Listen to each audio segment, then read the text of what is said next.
Le coup de projecteur de l'éclaireur, Pascal Clairotte avec vous. J'ai le plaisir de recevoir aujourd'hui John Kiriakou, un ancien de la CIA.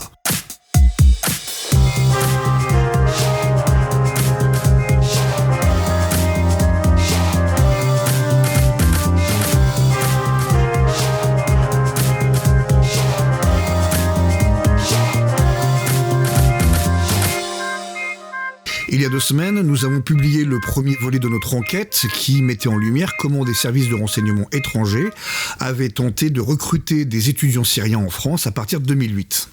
Il en est ressorti que parmi les suspects habituels, la CIA, l'agence de renseignement américaine, arrivait en tête. Autant demander son avis à John Kiriakou, qui est un ancien officier traitant de la CIA, où il a essentiellement travaillé en contre-espionnage.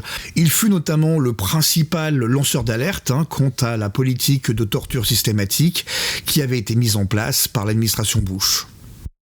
John Kiriakou, thank you so much for taking the time to speak with me. One simple question. Let's assume that you are based or stationed in France, still at the CIA, and that you're tasked with recruiting Syrian students, and keeping in mind that you do not speak Arabic. How would you go about? Well, it's actually quite a formal process for a CIA case officer or operations officer. They initiate something called the asset acquisition cycle. And that cycle has 4 steps. It's spot, assess, develop, and recruit. So start off by looking for a suitable source, somebody who has access to the information that they're seeking. That's where they spot them. They assess their access to sensitive information. They develop them, and that's the long part. That's where you ingratiate yourself with the target. You become the target's friend. You spend money on the target. You make him happy. And then when you assess that he feels comfortable enough with you, then you make the recruitment pitch. And recruitments succeed for a variety of reasons. 95% of the time, that reason is money. It's just a very simple exchange of money. The CIA will give you $1,000 a month, $5,000, $25,000, depending on the importance of the information. It could be ideology. You are a true believer in the United States. You love the United States and you want to do it to help the United States. It could be revenge. Somebody at home has wronged you and you want to get revenge. Or it could be for your family. Perhaps you have a parent or a child who needs medical care in the United States. The CIA will pay for all of that. Or you want your child to go to college in the United States. The CIA will pay for that. And so it's actually very formulaic. Once a CIA officer spots a potential source, he gets to work. Okay, but in that very specific case, it was about recruiting Syrian students with a view to the Arab Springs, okay, and regime change in Syria, which is a very long-term operation. Yes, because they started recruiting these students in 2008. So how would you go about doing this? And I mean, it's developing an asset on French territory, which basically CIA does not have the right to do. It's illegal. Correct. But that's what intelligence agencies are doing anyway. Their raison d'être is illegal operations. Is this something that you've seen, that basically assets have been developed years and years before and then fed into an operation? Absolutely, yes.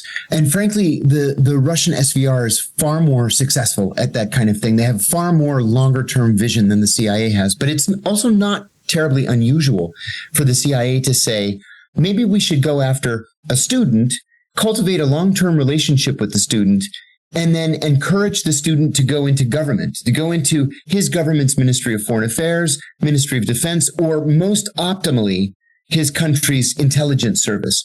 This is what the KGB did with Kim Philby, for example, when they recruited him in the 1940s, and he ended up being the number 3 official in the British MI6, all the time reporting back to the Soviet Union. So, yeah, this is something that's not uncommon. And it's seen as a smart investment for the CIA to be able to cultivate somebody from a young age. Now, on the issue of intelligence operations on French soil, Of course, this is absolutely illegal. It's illegal in every way, but it's also one of those calculated risks that the CIA takes, with the idea being, what's the worst thing that could happen? The worst thing that could happen is that the CIA officer is expelled and is sent back to the United States. There was a great kerfuffle, I guess I'll call it, in the 1990s, where the CIA station chief and an entire cast of officers were expelled from France because they were found carrying out intelligence operations after specifically telling the French government that they wouldn't do that. So yeah, this is not good. It's always illegal. It's a violation of French law, and yet it happens every day.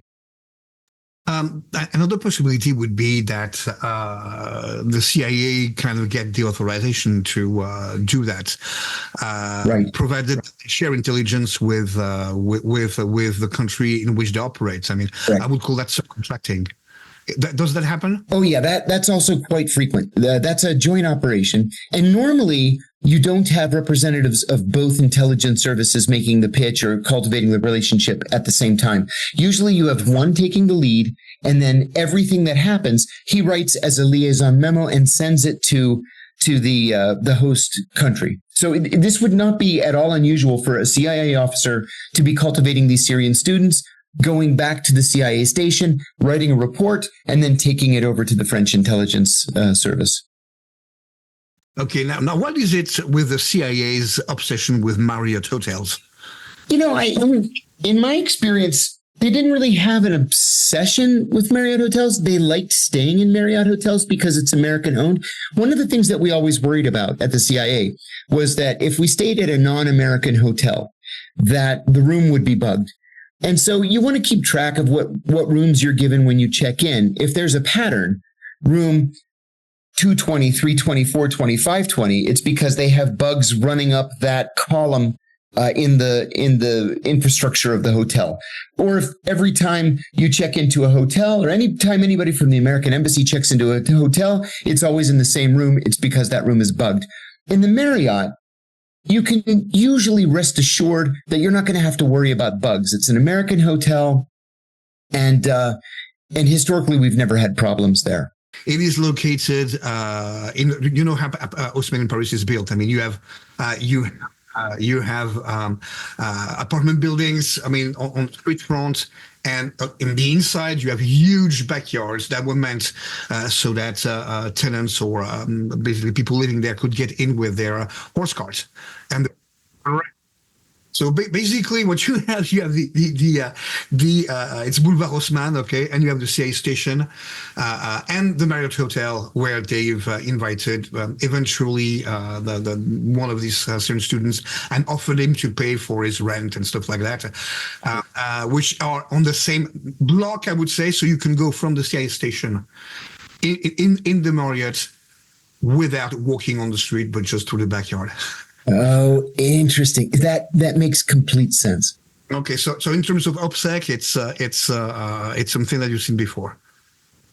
Oh yeah, operational security, or OPSEC, is critically important, especially when you're in a country that has a sophisticated intelligence service like the French. In enemy countries, it's not unusual to do a surveillance detection route that takes 6 hours or 8 hours to go to a meeting and to go back home or back to the station from a meeting, just to make sure you're not being followed. But if you have the ability to go from your station to a meeting place without ever going into public, that's the best you could possibly do. John Kiriakou, thank you very much.